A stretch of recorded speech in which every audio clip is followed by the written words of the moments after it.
again, I'm Mary Jo. This is the art class, and today we're going to be trying something new and different. These are watercolor pencils. This is what we've been using in most of my classes right along. They're water soluble. They are not colored pencils. They are paint in a pencil form, so they do melt with water. So you don't leave them wet, you dry them off, or you don't leave them in a puddle of water because you'll wind up with just the wood. The paint will continue to melt. It'll get gooey. You cannot sharpen these when they're wet. This is a white pearl eraser. They come in pink pearl too. It's the same as we used, us older folks used when we were in school with a number 2 pencil. But it's a very sturdy eraser. Do not use the erasers that they use for drafting that are gummy and gooey. They won't be strong enough to take the watercolor pencil off the paper. Yes, you can erase with these if you don't use the water. If you use them dry, you can erase almost all of it off. There'll be a slight stain left, but if you're correcting something, it's wonderful. Also, you can lighten a darker color if you like. Today we're going to be using, and please excuse the label on this, this is well used. This is Liquitex Super Heavy Gesso, G-E-S-S-O, paste. It's goopy, but it's not wet. It's thick, but keep in mind it's acrylic. So it's got body to it, as you can see. It's not wet. And I tried this with the pencils, and I did a large rendering for my church at Easter time. I did panels. And that's how I discovered how this works. And watercolor pencils, because they have a lot of pigment, will color the gesso paste.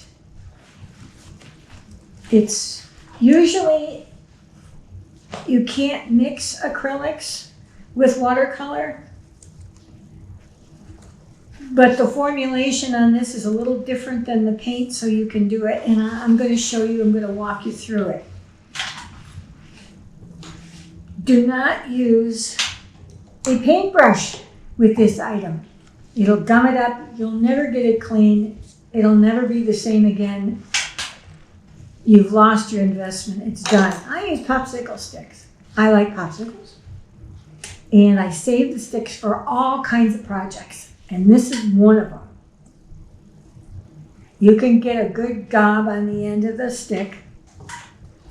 And this is, I thought, a cool project to do just to show you how this works. We're going to be using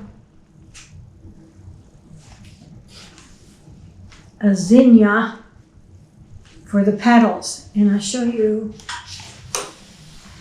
how to apply this. This is a round petal, this is a round edge. So I just put it down and pull it forward. Put it down and pull it forward. If you want to get your fingers in there and you'd rather use your fingers, it won't be as thick, but you certainly can do that. I sketched this with a pen so you can see. And I started to paint it so you can see where the stain part is. But this takes a while to dry. So I have half of this flower already done. And I'm putting the other half in just to show you. And you can make this pretty thick. This stuff is pretty goopy. Don't get it on your clothes though, it's hard to get off. So I would wear an old shirt or put an apron on or something.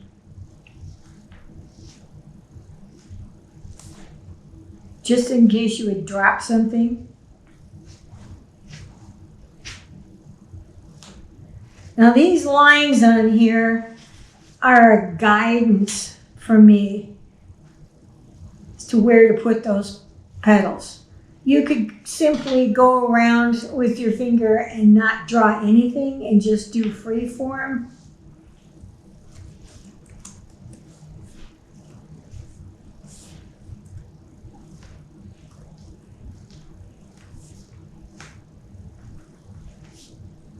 This makes it three-dimensional, and interesting, you can add sand to this.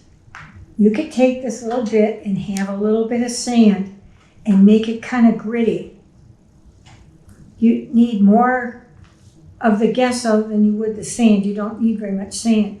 But it makes an interesting texture when you're doing a project. If you pick up and pounce your finger like that, you'll have little points on here. So this also adds to the texture. Now you got to keep this covered because this will harden up. So you want to always keep this covered. And because I reuse the popsicle stick, I wipe the gesso off of this too.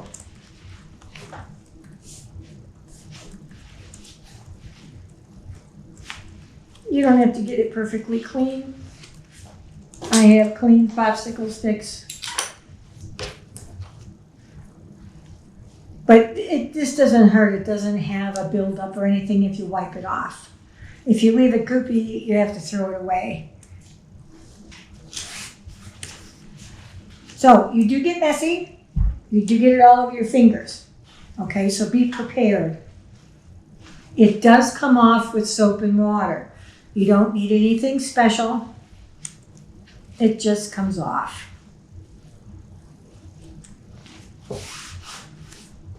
If you have a plastic covering, it comes off that also. But don't get it on your clothes. I've worked with acrylic paint, and acrylic paint, white acrylic paint on black pants is not a good thing because you'll always have a shadow there. It's frustrating. So put a towel over your lap, put something over you. I'm going to let this dry a little bit. I'm going to come back to this. Now, this one I free-formed. This is a tree. And it's got the horizon line. It's got a little bit of grass in it. And I just took my finger and did a free sketch. I just played with it, just put something down. I figured a tree would be easy to do. This one, I looked at a picture and I did a pen and ink sketch first and then I filled it in. So you can do it either way. You can do a free form. You can do abstract with this really, really well. It's a lot of fun because you're kind of thinking out of the box and you're not copying anything. Now, I'm doing this on a cardboard. Can you see? It's not paper. This is paper. Okay? This is cardboard. You have to use the gesso on a cardboard or some kind of a mat board, something heavy, because otherwise it'll bend. You're not using this on watercolor paper. I brought the paper to show you. It's pliable, okay? This is not. You can't bend it. So this will take any weight you want. If you wanted to glue pebbles on this or anything heavier with the gesso paste, you could do that and it won't be compromised. This one's pretty thick. You can buy these boards at the art store. You can also buy them online.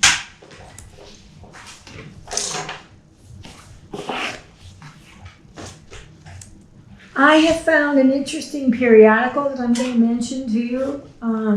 I assume it's online. I used to be able to get it at Joann Fabric. Michael's doesn't have it, so I don't. You have to look it up on the computer. It's called the International Artist magazine. It's every other month. It's expensive, but it's well worth it. It's got artists from all over the world in here and all their techniques. I just absolutely love it. It gives you so much information. It gives you lessons. It gives you products. It's something that I recommend. Some of the other ones have gone out of print now because of all the things that have been going on. This one is still available. So if you need to read something or it's going to enhance your abilities to look at a picture and then paint it, I recommend that. This one is still sticky, so I'm going to show you how to do this. Now, this is cardboard, this is board, this is illustration board. So it takes watercolor, it takes acrylic, it takes whatever you give it.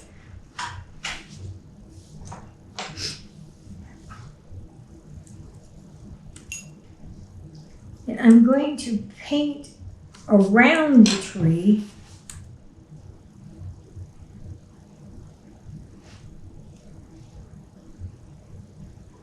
And I'm going to do it very lightly. I can always get darker later. Remember, we can go dark, but we can't go lighter.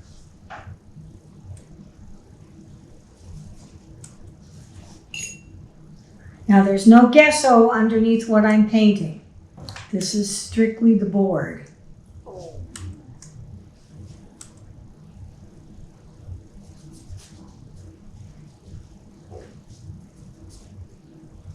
And the board is going to act a little bit different than what your paper would. It doesn't disperse the paint the same way. It kind of holds it. So you have to be a little quicker. I was using a small brush. I would recommend you use a bigger one. It lets you put more paint on at a time.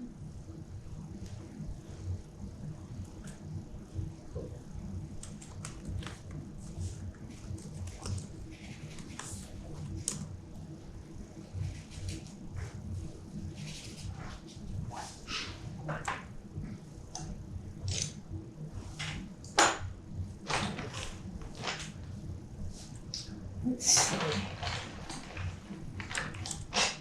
This is what I want to mention to you too, is when you are selecting your colors, sometimes you have to sharpen your tools. I've sharpened all these, but I'm changing my mind now and I'm getting another color in.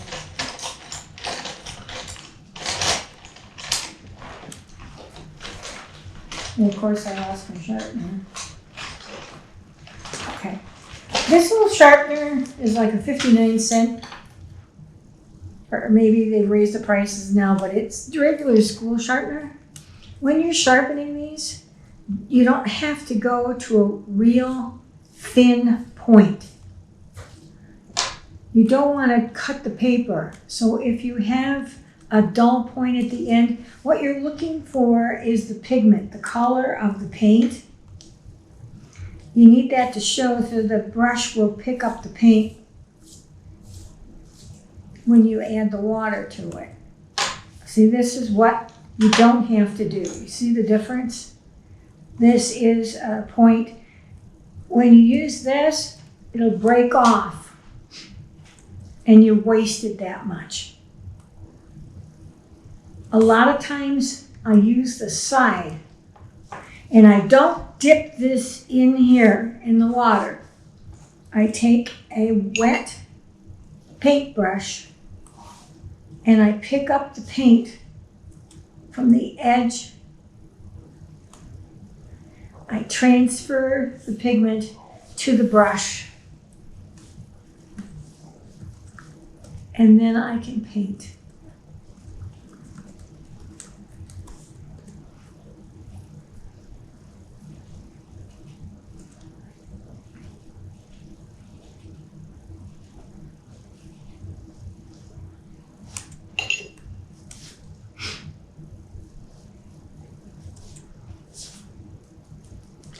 I can put paint down by spattering. Spattering is when I take a wet brush and I leave a lot of water on it and I come down at a 90-degree angle towards my paper, my page, and I spatter the paint. Now I can take that spatter and I can blend it out. Some of it will stay. It adds an interesting texture to your painting. And because this is board and not the paper, it's going to absorb it differently. So I'm going to have more of a spatter design than I would if I had paper. Now, if you wanted to, you can put paint on this by using the side and gently putting the paint on the paper this way.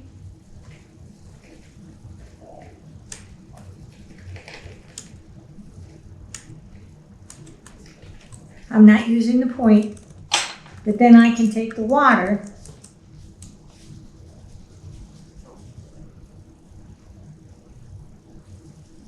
and the paint is no longer dry.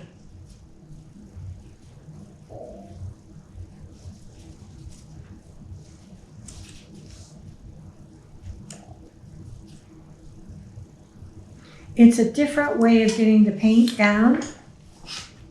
Now, if you wanted to get into different crags and crevices in here in between the branches, this is what the watercolor pencils will do. The color is enhanced. You can leave it dry. You can get a darker tone in here. You can fine tune your painting.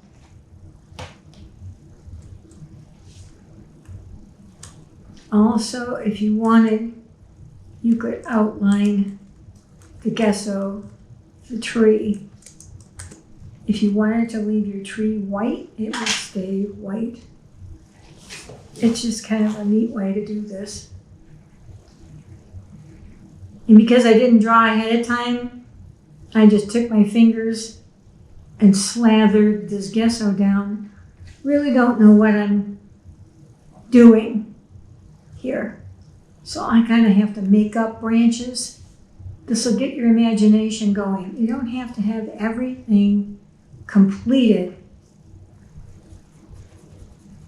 It's not like doing a realistic rendering.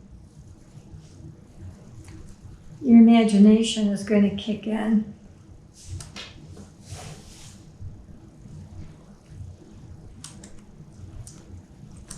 But it's going to give you a different feeling.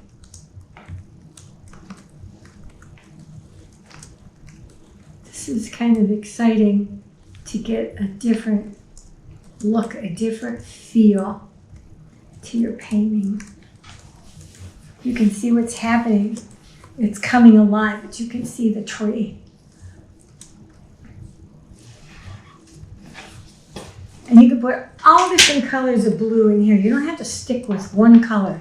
You can put all different hues of blue in here, because when you look at the sky, it's not just one color. And the more water you put in, the lighter it gets. So you can have the inference of clouds without actually putting white paint on here. It's the absence of paint.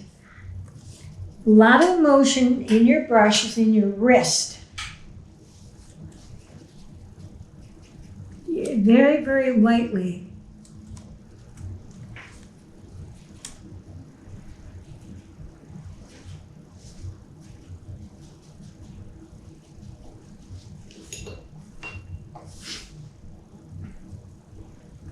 spattering again on the other side. I find if I repeat a pattern elsewhere in the picture, it gives it more cohesion.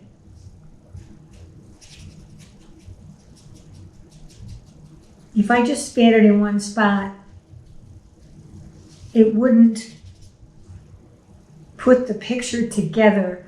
Your brain would stop and question. It wouldn't just run smooth across the page. So, say you put something dark in this corner, you'd have to find somewhere else in the picture to repeat that color. It just works.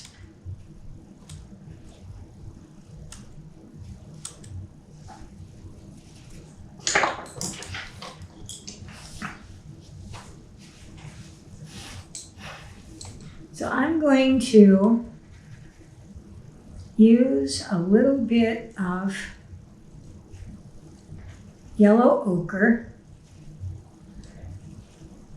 on the gesso part of the tree, and I'm using it dry because I want a feeling of drawing the branches out. I don't want the branches to leak into the sky with the water. I want them very specific. So I want a nice line. The gesso has already given me the shape. I don't need to redraw. I need to enhance. And that's what I'm doing. And then I might add a few more branches or things as I go.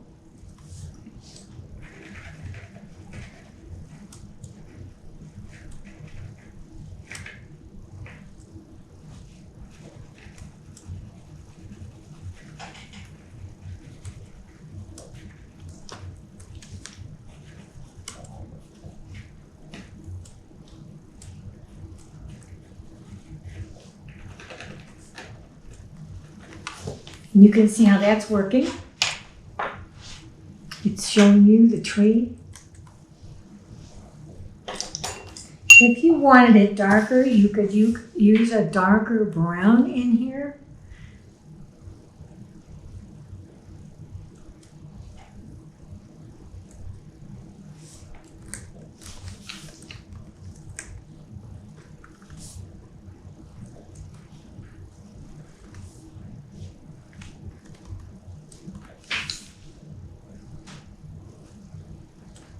When I'm putting the bark on the tree, I used open-ended loops.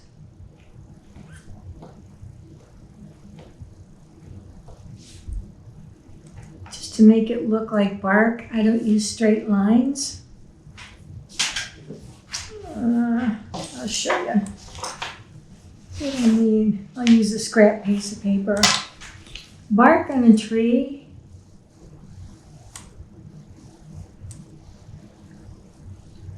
When you look at it, and even if you peel it off, my sycamore's peeling now, it peels off in pieces like that. So when you put it on a tree, you get texture automatically. And that's what I'm doing on this tree here. I don't use straight perpendicular lines. And then you can add different colors and fill in, and it'll look real. It looks like real bark. When you look at a piece of wood, it's got different striations in it. The table, they don't have knots in it, but when you look at tree bark where a branch came off, there will be a knot.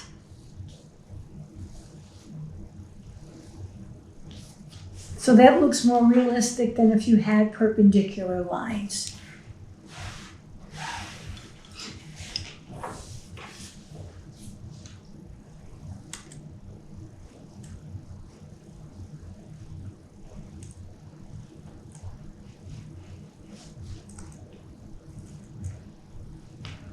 The gesso will help you because it's already got the texture on here. I've got grass already kind of suggested here in a couple places. You can feel it, you can hear it when you're working over it.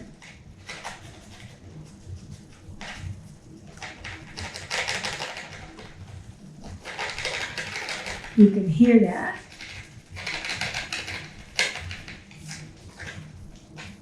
And that's the bits and grass and stuff that I put in here.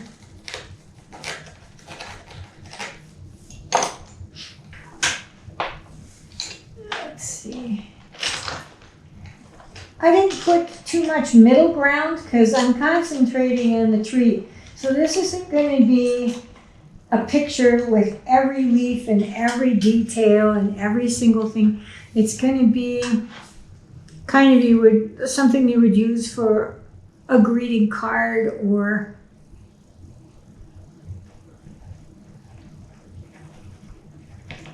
a small framed item. Maybe you could take a stamp and stamp a saying in here. A lot of these are wonderful if you would put something spiritual in here. It really, really helps people to know that you did something like this for them. And it's uplifting.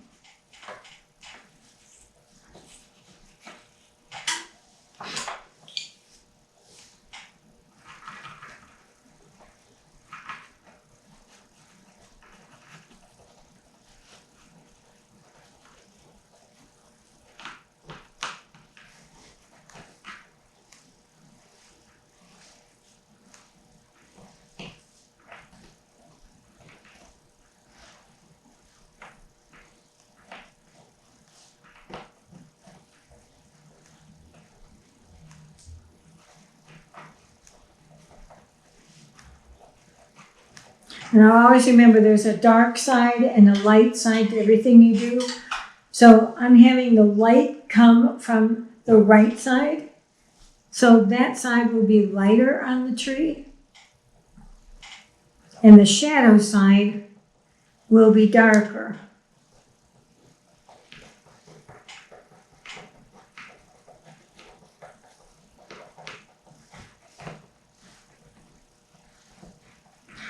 The gesso helps you create the bark. It's raised.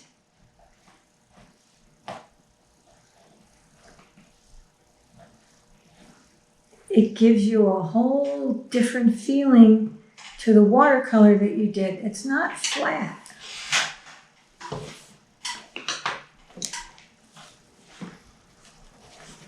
I like things with texture. I like painting on rocks. I like painting with this paste. You're modeling a bit and painting at the same time.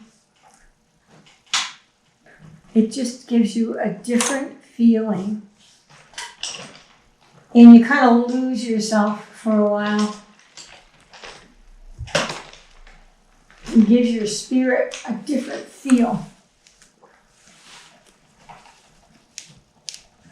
Because you're free to create something. I didn't look at a picture for this, I just did this. So feel free if you want to get a picture, look at a picture, anything that you want to do to help you create something like this, or just free form it. It doesn't even have to look like anything. This is for mental health. You're creating something out of nothing. It has its own rhythm to it. It's pleasing to you. It makes you happy. And it doesn't have to be realistic.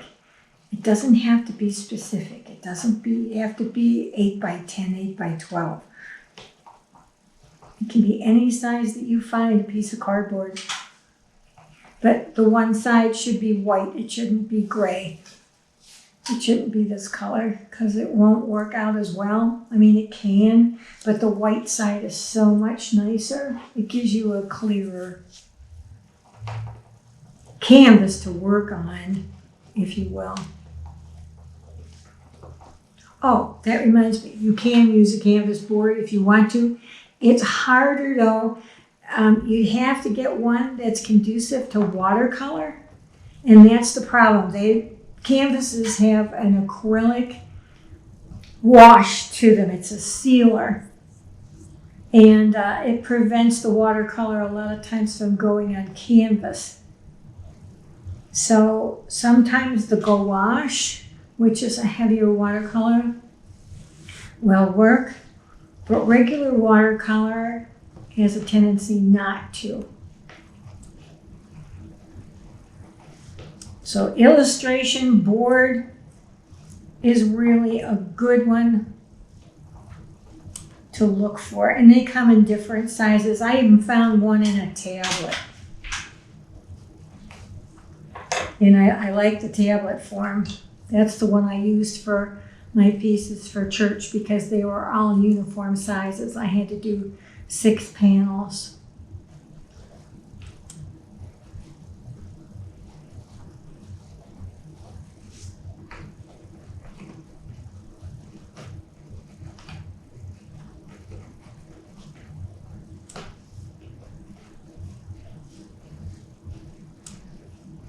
I'm doing this rather quickly. You would probably slow down. I'm trying to fit this lesson into a specific space, so you won't go this fast.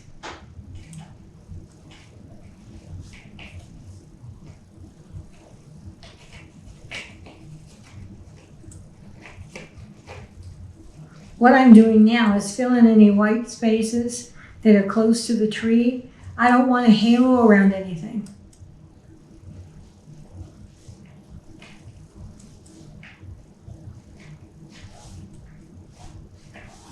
It doesn't happen in nature, and it shouldn't happen in your painting either.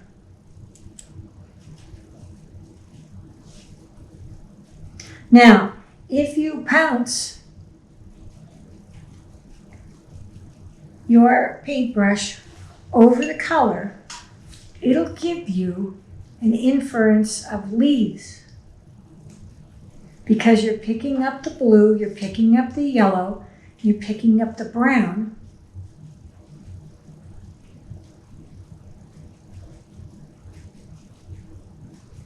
It's just putting a shadow effect in there. It's an interesting way to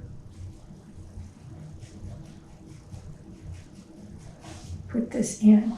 Now, when you have that color on the brush already, sometimes you can get it enough that you can put it on the ground. You can repeat. And I like to repeat colors so you have cohesion to your painting.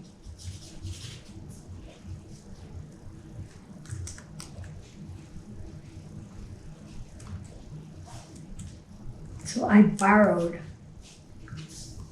some of this brown from the tree.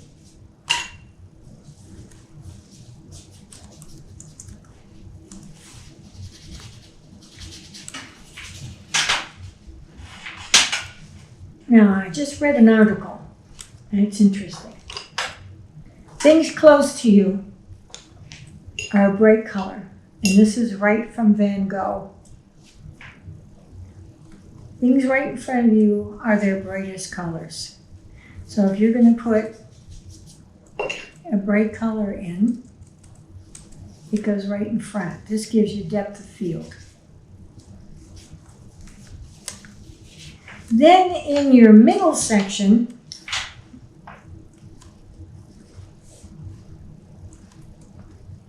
would be your greens.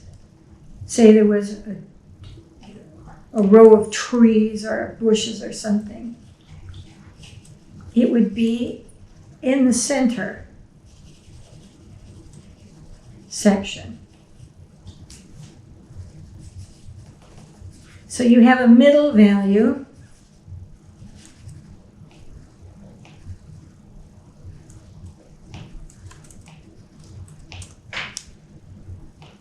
And I'm giving the illusion of evergreen trees here by just squiggling.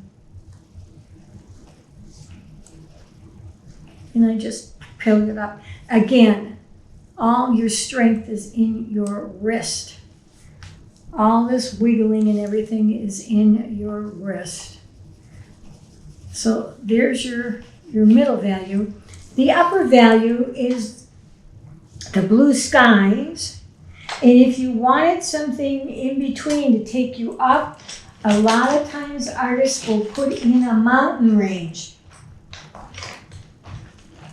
And that will always be in violet color. You'll notice in the distance, in a lot of paintings, you'll see this misty violet. And it's just perfect. Now, I have a see-through pack for my pencils. But you can keep them in a box, anything you want, where you can see much better than I can. Wash your brush off. You don't want any blues, any greens, anything in between with this. You're going to put in the mountains in the background. And different colors are going to show up because you've got some of that gesso in there. As I said, when you put it in randomly, you don't know what you're going to get. So this is a big surprise to me when I see what's happening here. That's half the fun of doing this, is you can't plan this out. It happens. The paint just does its thing.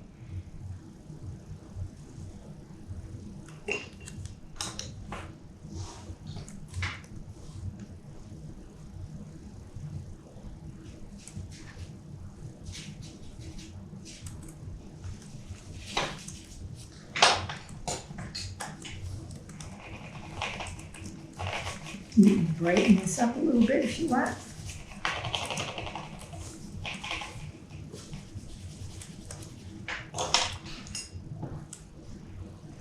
Check it over, see if you want to put anything else in there. But like I said, I didn't draw the detail in the paint, and the gesso did it itself.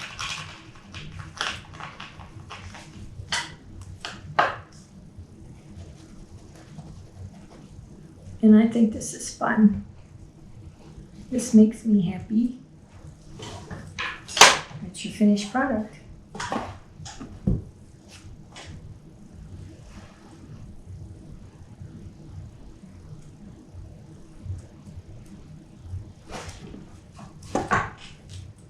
Now, we'll come back to our flower. This paste has now sort of dried. Some of it's a little tacky. Just make sure before you start to paint that it is dry.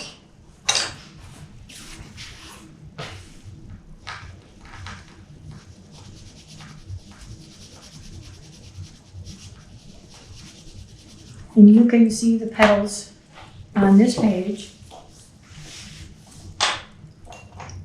It's a chartreuse color. And I don't really want chartreuse. I can put a little bit of green in there and hint towards it, but I'm not a chartreuse fan. So I'm going to take artistic license and kind of do it more of a yellow. And I won't have time to complete probably the whole flower, but you'll get the gist of this. This is the dry. And I won't add water to this. I want this intense color. You can see how intense the center of the flower is. And I want to leave that. So when you use it dry and you press down firmly. Not enough to break off the tip, but firm enough to get color in. You get a darker color. The more water you use, the lighter the color will be.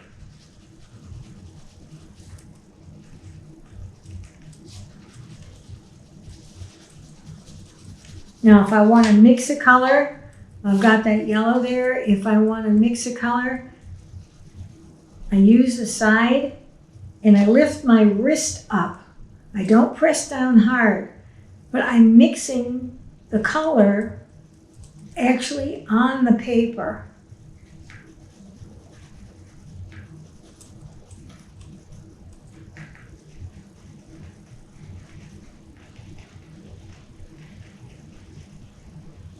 Now, if I wanted to add a little bit of green to that, at this point I could. Now, this is all dry, and I'm not scoring the paper with the tip of my watercolor pencil. I'm using the side of that tip.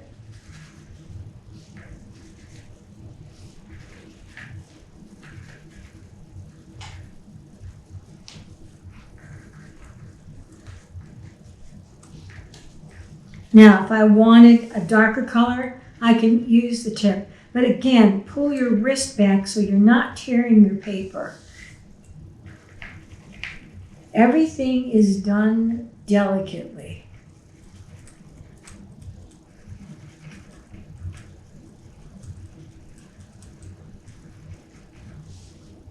Now in this section, I'm showing you I'm using the tip, but I'm pulling back how light I got. Right here, I'm pressing. Look how much darker I got. Now, right here, I don't want that dark. So I'm going to take my eraser and take some of that off. See how good that works? You don't have to tear the paper. You don't have to be over enthusiastic. But it lightens it, and I think it gives it a nice hue. If you don't want this dark, use the eraser before you add the water. If you add the water, the paper starts to separate and it'll tear on you. So make sure that you're done with your coloring in that before you add your water, if at all possible. I mean, there are instances always where you have to do something.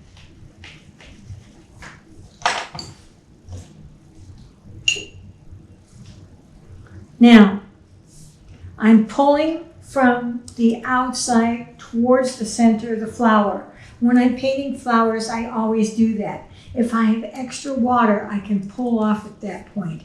If I bring it to the edge and I got a puddle, it doesn't look right. I can always pull into the center that extra water I have.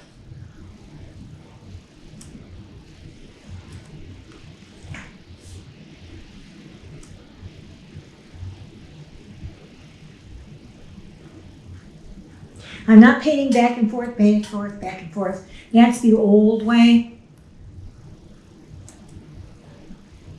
I'm going in one direction.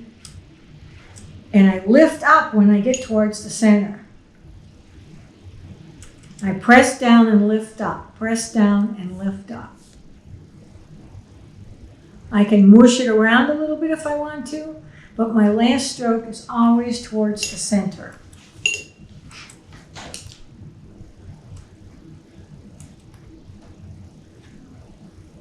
If I want it lighter,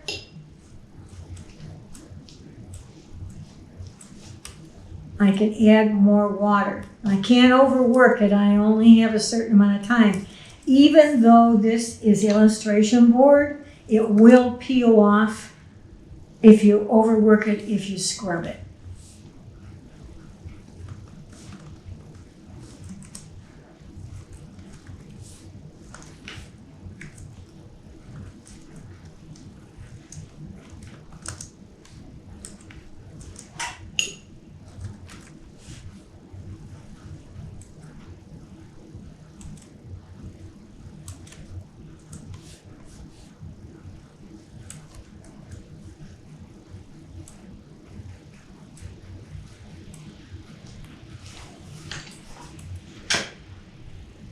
that's how it's coming about.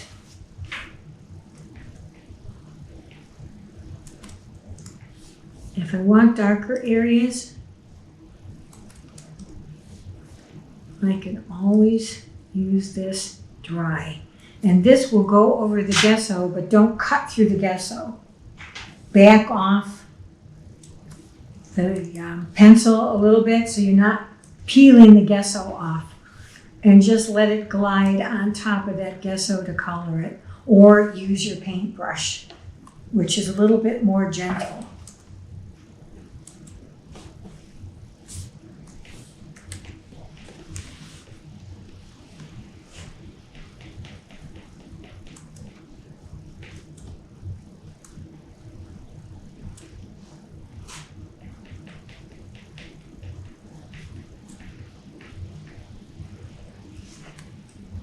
So these petals are layered.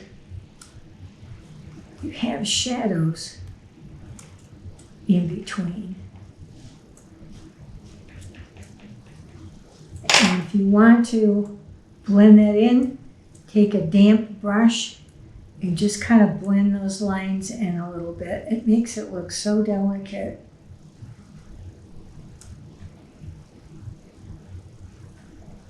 It's coming along. It's coming along.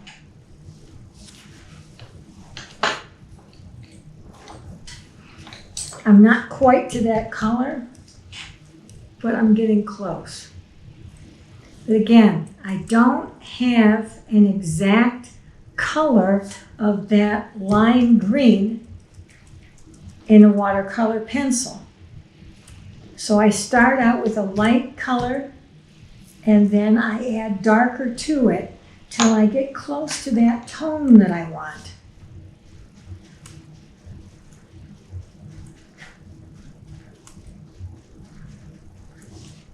So you can see, and not every petal is the same color. There's variations. I mean, look at the different, if you look at this picture, the different variations. There are some whiter petals up here as the sun hits this. You have darker ones underneath. It's going to make it look wonderful. The brain's going to get excited. All the colors. And the more layering of colors you use, the more exciting the painting is going to be.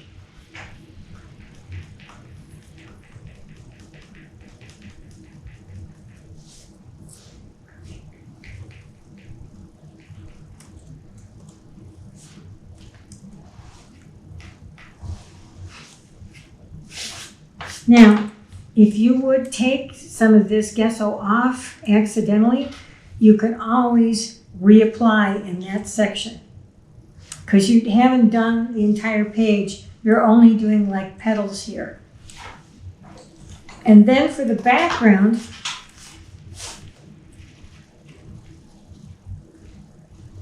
you could use the side of the pencil and enhance that look.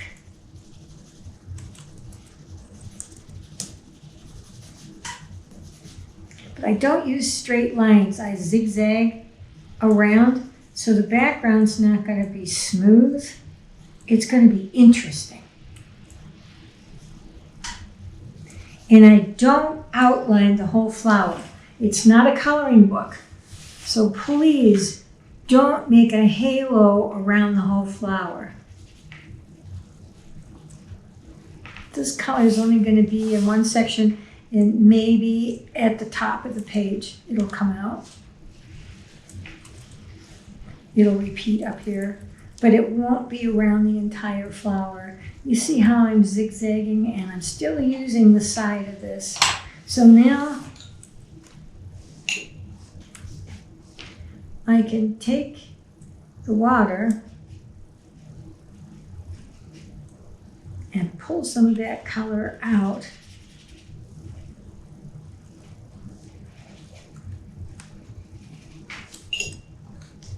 And again, it doesn't work as good as it does on paper. So we'll have to use a different method of spreading the paint. And here we go with our spritzing. I love this. I just love the way it looks.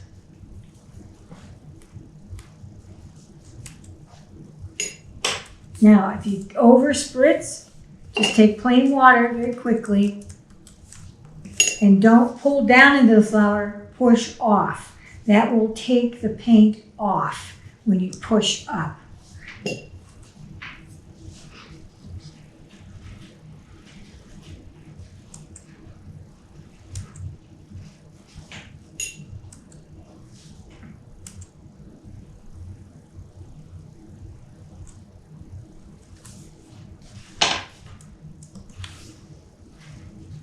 Then I'm wiggling my brush to kind of blend things a little bit.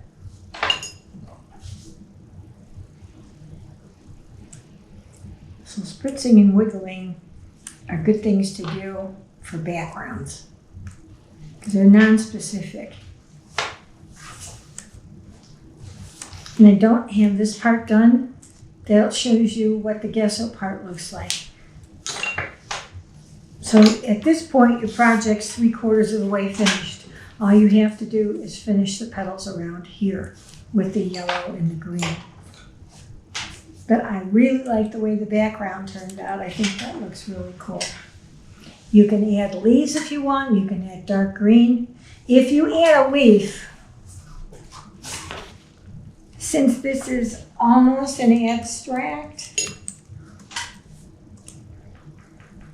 I would just put a little bit of a green suggestion. You don't want a realistic rendering after you've done such a free form.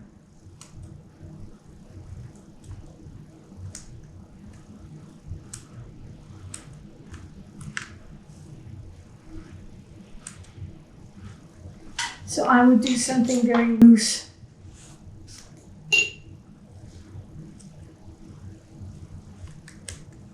And you don't want it stark. You don't want it dark because look how light and delicate your flower is. So if you wanted a leaf, you could do something like that.